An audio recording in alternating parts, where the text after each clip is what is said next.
Here is a way you can improve clarity and understand your shadow self. This exercise is called shadow work.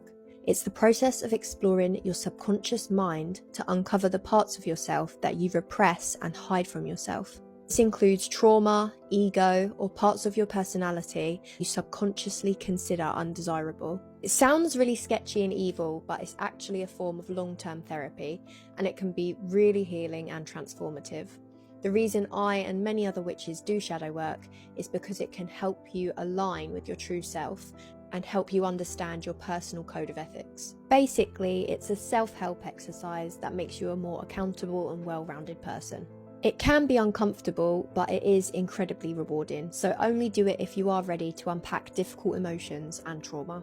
So, to get started, I recommend using a singular journal for shadow work, because I believe in the vibrational frequency of words. Because it can be uncomfortable or trauma related, it's best to keep it separate from something positive like a manifesting journal.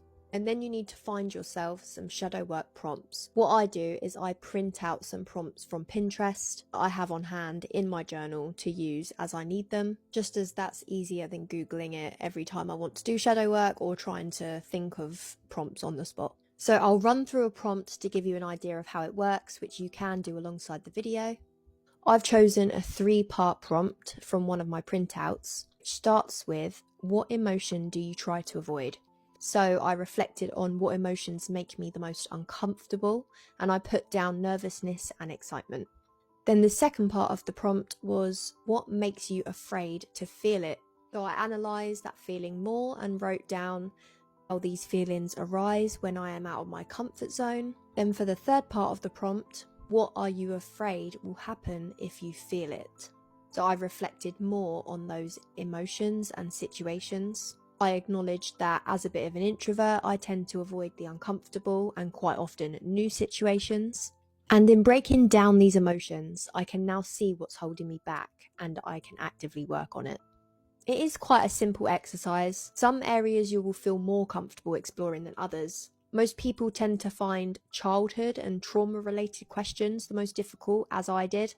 But it's great to start with easy questions like this to get you started and familiar with confronting your shadow self.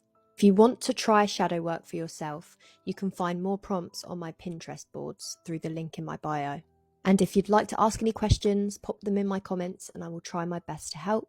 And to learn more, be sure to check out my other videos or join my free coven in my bio.